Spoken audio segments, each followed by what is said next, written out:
투자 판단의 최종 책임은 투자자 본인에게 있습니다. 안녕하세요. 오늘 저희가 함께 깊이 파헤쳐볼 주제는 바로 워렌 버핏의 버커셔 해서웨이, 그들의 2025년 2분기 포트폴리오입니다. 네, 안녕하세요. 최근에 13F 공시랑 또 버크셔 자체 재무보고서가 나왔죠. 이걸 바탕으로 버크셔의 최신 생각과 전략을 한번 들여다보겠습니다. 맞습니다. 단순히 어떤 주식을 사고 팔았나? 이걸 넘어서 그 배경과 의미를 좀 깊게 파악해보는 시간이 될 것 같은데요. 특히 이번 분기에도 주식을 순매도했어요. 이게 벌써 11분기 연속이라고 하던데 포트폴리오 규모는 약 2,700억 달러 정도 되는 것 같고요.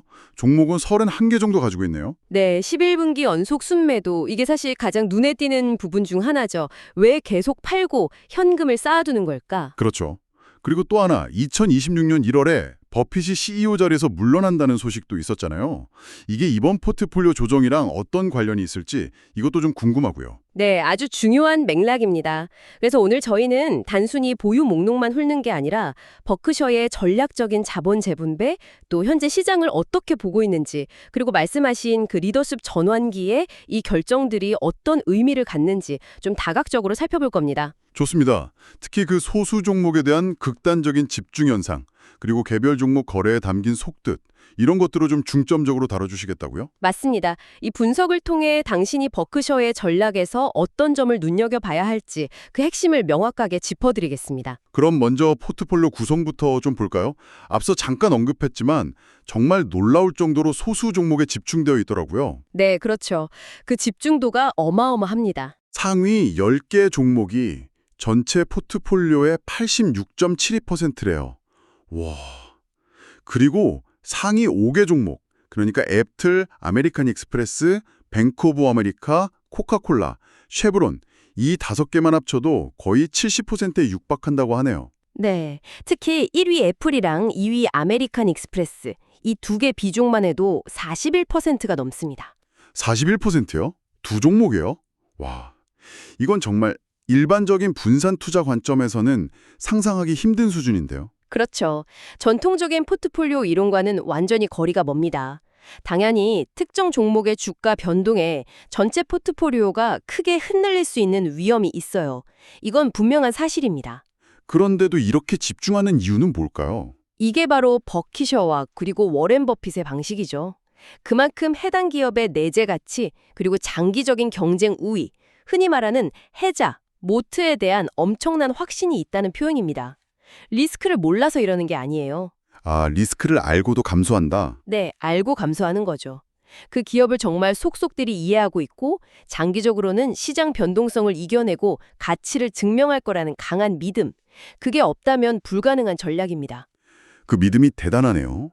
상위 5개 종목 현황을 좀 더 자세히 보면 2분기 말 기준으로 1위가 애플 AAPL 22.31%, 2위 아메리칸 익스프레스 AXP 18.78%, 3위 뱅크 오브 아메리카 BAC 11.12%, 4위 코카콜라 KO 10.99%, 그리고 5위가 쉐브론 CBX 6.79%네요. 네, 그 순서입니다.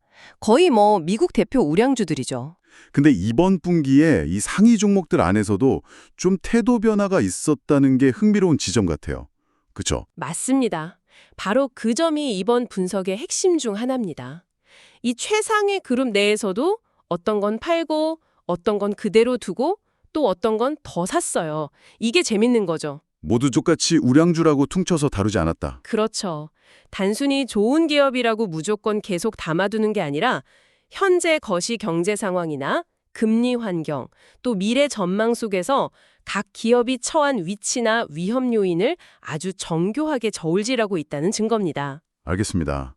그럼 이제 좀 더 구체적으로 어떤 고려가 있었는지 그 매매 활동을 좀 분석해보죠. 앞서 말씀드린 대로 11분기 연속 순매도 기조가 이어졌는데 이건 역시 시장을 좀 조심스럽게 보고 있다는 신호로 해석해야 할까요? 네, 일단 11분기 연속 순매도라는 사실 자체가 굉장히 의미심장합니다. 현재 시장의 밸류에이션 수준이나 전반적인 경제 상황에 대해서 상당히 신중한 시각을 가지고 있다. 이렇게 볼 수 있겠죠? 그렇죠. 아무래도 금리도 높고 경기 침체 우려도 계속 나오니까요. 맞습니다. 하지만 이걸 단순히 시장이 앞으로 나빠질 거야 라는 비관론으로만 해석하는 건 좀 부족할 수 있어요. 아, 그래요? 다른 해석이 또 있나요? 네. 저는 이걸 오히려 공격적인 현금 확보 전략으로 봅니다. 공격적인 현금 확보요?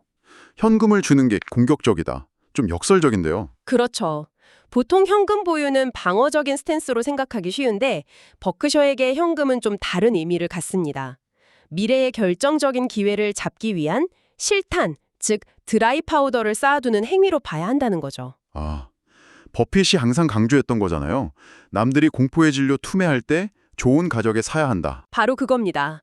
좋은 기회는 예고 없이 찾아오고 특히 시장이 극심한 공포에 휩싸였을 때 그럴 때 남들은 자금이 없어서 못하는 대규모 투자를 집행하는 것이 버크셔의 가장 큰 강점 중 하나거든요. 그렇죠. 금융위기 때 골드만삭스나 GE에 투자했던 것처럼요. 맞습니다. 그런 결정적인 순간을 위해서 평소에 현금을 충분히 확보해 두는 겁니다. 그러니까 지금 현금을 쌓는 건 미래에 올지 모르는 엄청난 매수 기회를 대비해서 일종의 매수 옵션의 가치를 극대화하는 행위라고 볼 수 있어요. 소극적인 방어가 아니라 결정적인 한 방을 날리기 위한 준비 자세인 거죠. 미래의 기회를 위한 포석이다. 그 관점에서 보니 11분기 연속 순매도가 다르게 보이네요. 그럼 구체적인 종목 매도권으로 들어가 보죠. 역시 가장 눈에 띄는 건 최대 보유 종목인 애플 AAPL 비중을 줄인 겁니다. 약 6.7% 정도 줄였네요. 네, 가장 많은 질문을 낳은 부분이죠. 애플이 2분기 실적도 괜찮았잖아요. 매출도 5% 늘고 주당 순이익도 8% 증가했고 심지어 1,000억 달러 규모 자사주 매입까지 승인했는데 왜 이렇게 잘 나가는 애플 지분을 팔았을까요? 혹시 애플에 대한 버크셔의 시각이 좀 바뀐 걸까요? 그게 참 흥미로운 지점입니다. 언뜻 보면 되게 모순적이잖아요. 실적 좋고 주주환원 잘하고 있는데 판다. 네, 그러니까요. 근데 이게 애플 자체의 펀더멘털에 문제가 생겼다고 보기보다는 다른 각도에서 해석할 필요가 있습니다.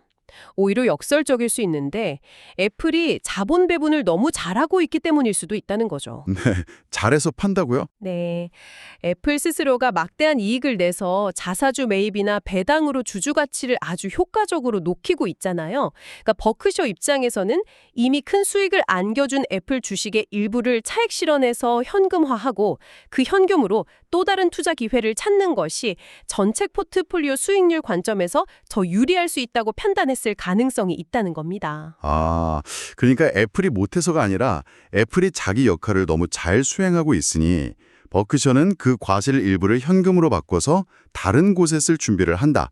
약간 그런 느낌인가요? 네, 그런 해석이 상당히 설득력이 있습니다. 일종의 행복한 고민에서 나온 매도 결정일 수 있다는 거죠.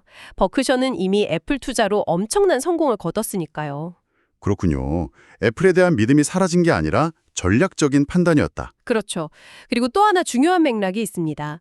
아까 말씀하신 2026년 1월 버핏의 CEO 사임권. 네, 리더십 전환. 네, 이 리더십 전환이라는 아주 큰 변화를 앞두고 있잖아요.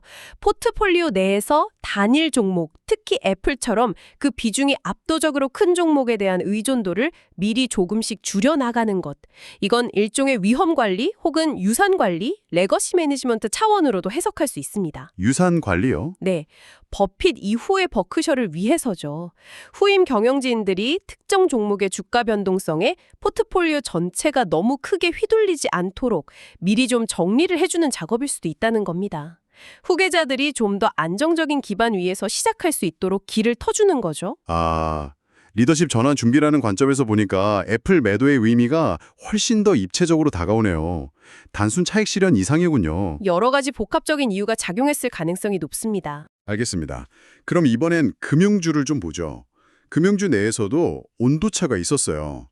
뱅크 오브 아메리카는 비중을 4% 넘게 줄였는데 반면에 아메리칸 익스프레스는 1991년에 처음 투자한 이후로 단 한 주도 안 팔고 그대로 유지했습니다.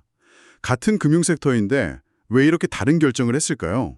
이 부분이 바로 버크셔가 단순히 섹터 전체를 보지 않고 개별 기업의 질을 얼마나 정교하게 따지는지를 보여주는 아주 좋은 사례입니다. 질의 차이. 네, 금융 섹터 전체를 안 좋게 본 게 아니라는 거죠. 그 안에서도 위험의 종류라던가 사업 모델의 특성을 아주 엄격하게 구분해서 판단하고 있다는 겁니다. 뱅크 오브 아메리카는 어떤 위험을 본 걸까요? BAC는 아시다시피 상업은행 중심의 전통적인 은행 모델에 가깝습니다. 이런 모델은 필연적으로 장기적으로 금리 변동이나 경기 침체 시기에 대출 부실 같은 신용 위험에 더 민감하게 노출될 수밖에 없죠. 그렇죠. 금리가 오르면 예대 마진은 좋아질 수 있지만 경기가 나빠지면 대출 부실이 늘어나니까요. 맞습니다. 버크셔는 아마도 현재의 고금리 환경이나 앞으로 올 수 있는 경기 둔화 가능성을 염두에 두고 이런 종류의 대차대조표 위험, 밸런스 쉿 리스크 노출을 좀 줄이려는 판단을 했을 가능성이 커 보입니다. 그렇군요. 그럼 반대로 아메리칸 익스프레스는 왜 그렇게 오랫동안, 심지어 이번에도 그대로 뒀을까요? BAC와는 뭐가 그렇게 다른 거죠? AXP는 버핏이 왜 영원히 보유할 주식으로 꼽는지 그 이유를 보면 답이 나옵니다. 사업 모델과 그 핵심 경쟁력, 즉 해자가 BAC와는 근본적으로 다릅니다. 어떻게 다른가요?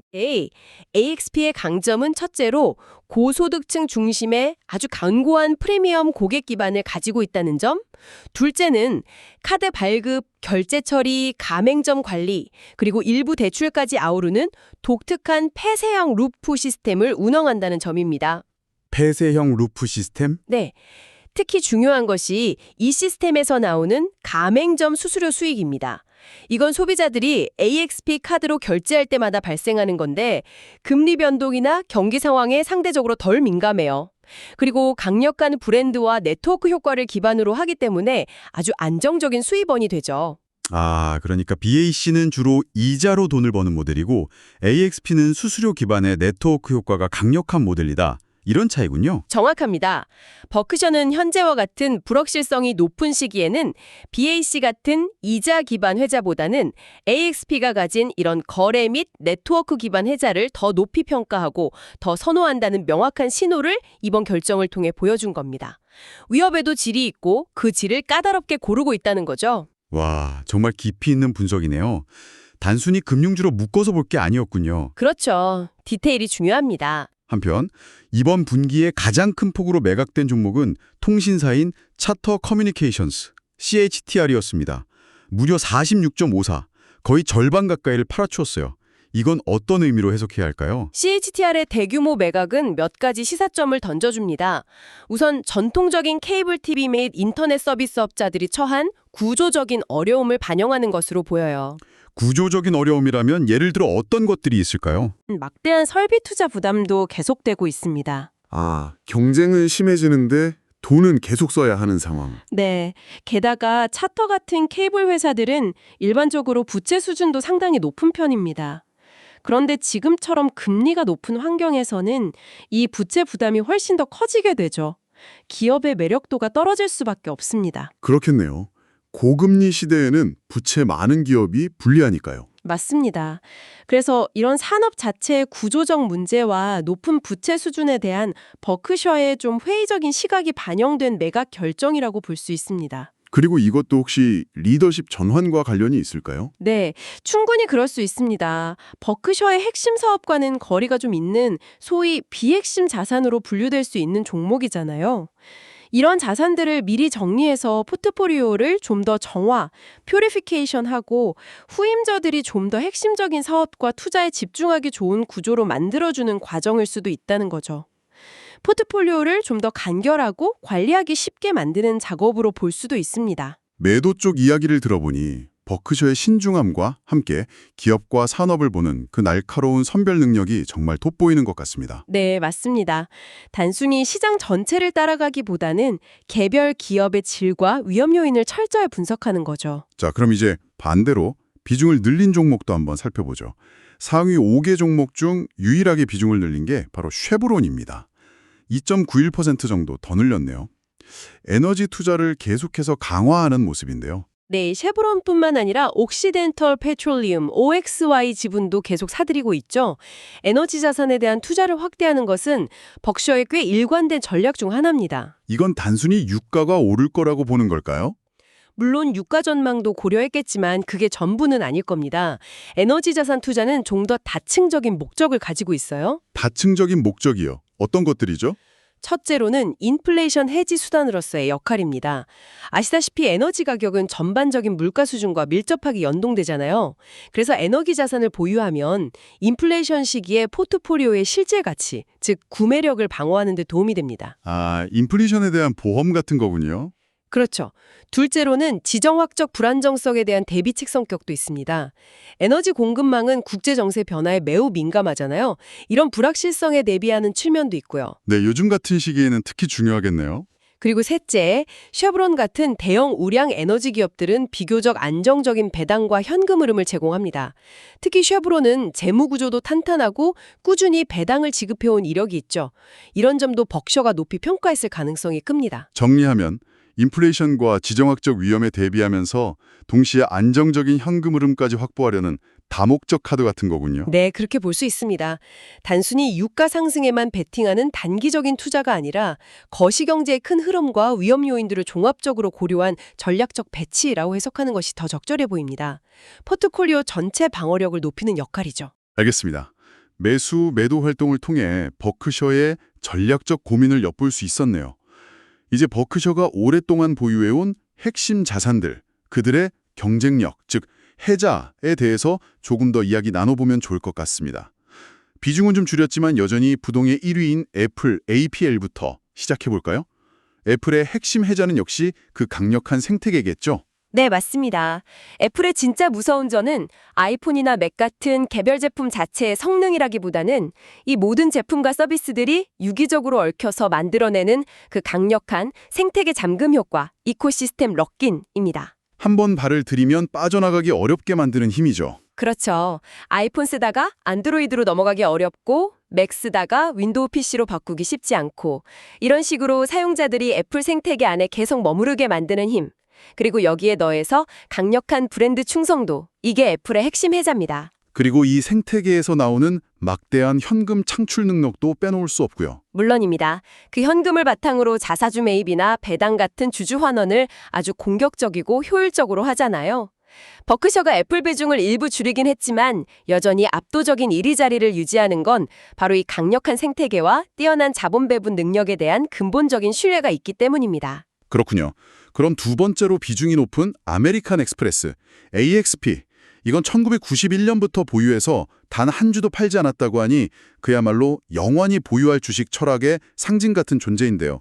이 회사의 해자는 아까 잠깐 언급했지만 역시 그 독특한 사업 모델에 있는 거겠죠? 크게 세 가지로 볼 수 있는데 첫째는 부유층 중심의 프리미엄 고객 기반.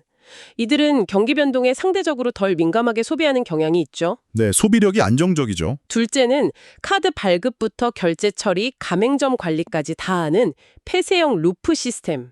이걸 통해 고객 데이터나 거래 정보를 독점적으로 확보하고 활용할 수 있습니다. 다른 카드사들은 보통 발급은행이랑 결제 네트워크, 비자, 마스터가 분리되어 있는데 다르군요. 그렇죠. 그리고 셋째, 이게 아주 중요한데 바로 가맹점 수수료입니다. AXP 카드를 받는 대가로 가맹점들이 내는 수수료인데 이게 금리나 경기 변동에 상대적으로 덜 민감하면서 아주 꾸준한 수익을 창출해 줍니다. 이 강력한 네트워크 효과가 바로 버크셔가 AXP를 수십 년간 팔지 않고 보유하는 이유라고 할 수 있습니다. 시간이 지날수록 더 강해지는 해자인 거죠. 정말 강력한 해자를 가졌네요. 자, 그럼 코카콜라, KO와 쉐브론, CBX도 빼놓을 수 없죠. 코카콜라는 1988년부터 보유한 아주 오래된 장기 투자 종목이고 쉐브론은 최근 비중을 늘리면서 핵심 에너지주로 자리 잡았고요. 이 두 종목은 포트폴리오 내에서 어떤 역할을 담당하고 있을까요? 이 둘은 성격은 좀 다르지만 공통적으로 포트폴리오의 안정성을 높이는 데 기여하는 방어적인 역할을 합니다. 방어적인 역할이요? 네, 코카콜라는 설명이 필요 없을 정도로 강력한 브랜드 파워와 전 세계적인 유통망을 가지고 있죠. 이걸 바탕으로 경기가 좋든 나쁘든 비교적 꾸준한 현금을 창출하는 대표적인 경기 방어주입니다.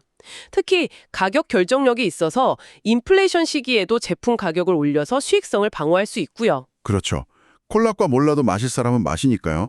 맞습니다.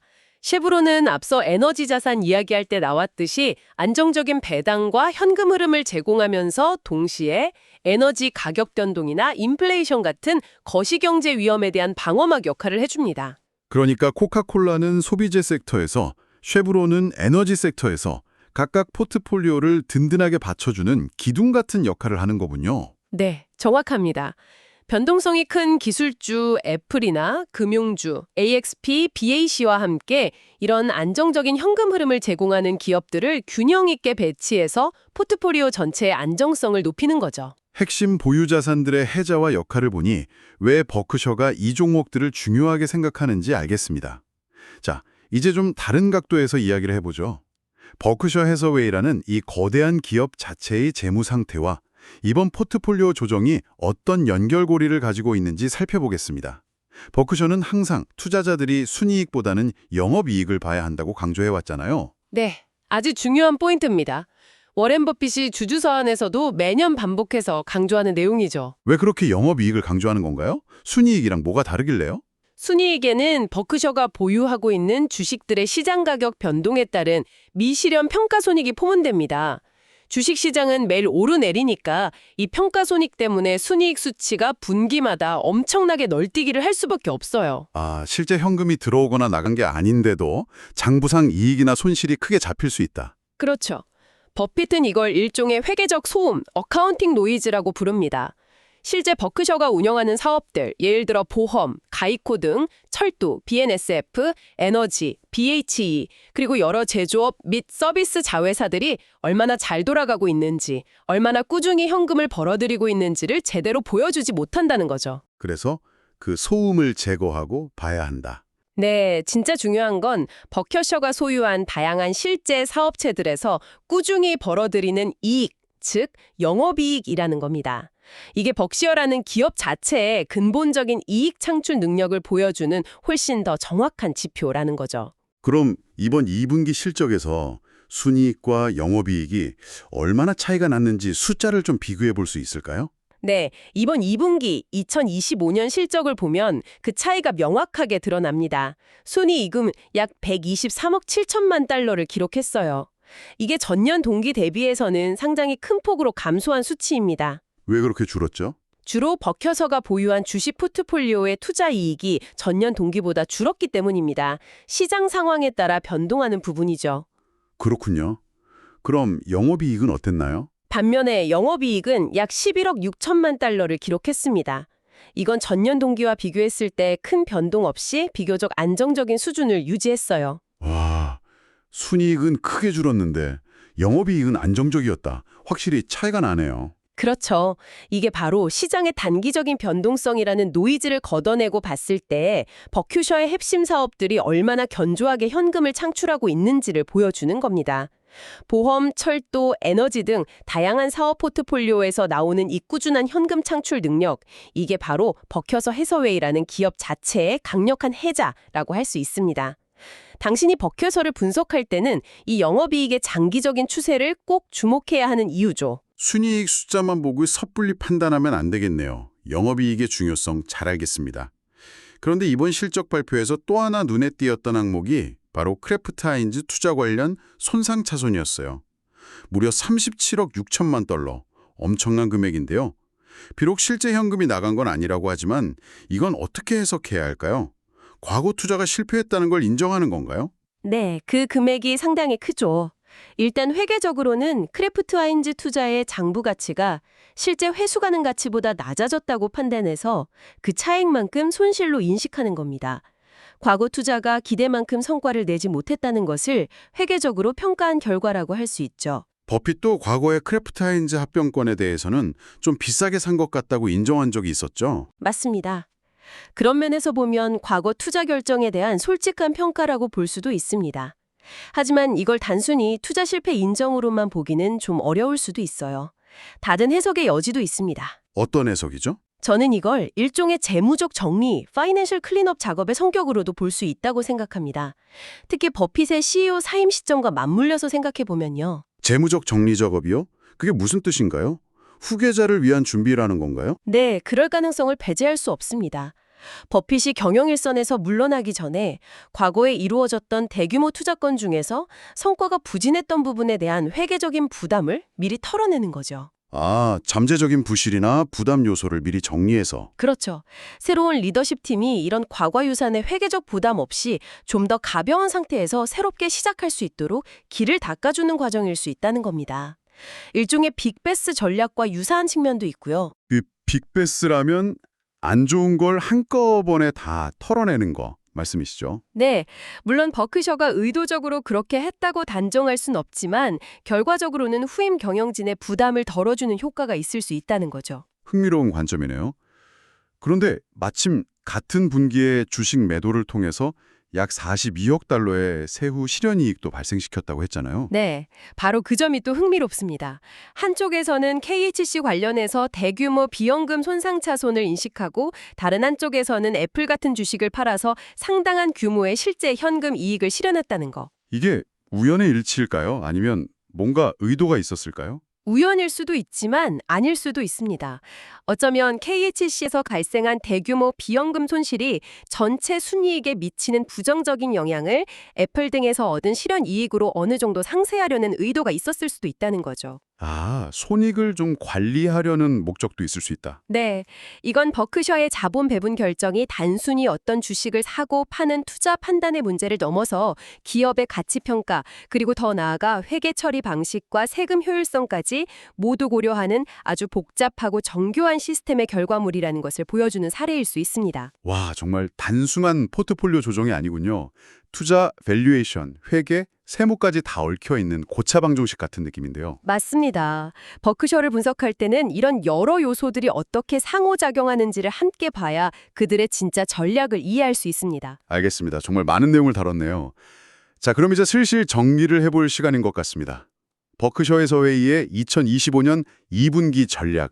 결국 키워드를 뽑아보자면 극도의 보수주의 혹은 신중함, 그리고 선별적인 위험 회피, 마지막으로 미래를 위한 현금 확보, 이렇게 요약될 수 있을 것 같은데요. 맞나요? 적 선별의 강화입니다. 질적 선별 강화? 네, 아메리칸 익스프레스나 코카콜라처럼 강력하고 예측 가능한 해자를 가진 기업의 비중은 굳건히 유지하거나 늘리는 반면 뱅크 오브 아메리카처럼 특정 거시경제 위험, 금리, 신용 위험에 더 노출되어 있거나 차터 커뮤니케이션스처럼 산업 자체의 구조적 어려움이나 부채 부담이 큰, 즉 버크셔가 보기에 상대적으로 질이 떨어지거나 비핵심 자산이라고 판단되는 것들은 과감하게 비중을 줄였다는 거죠. 좋은 건 지키고 애매하거나 위험해 보이는 건 덜어냈다. 그렇죠.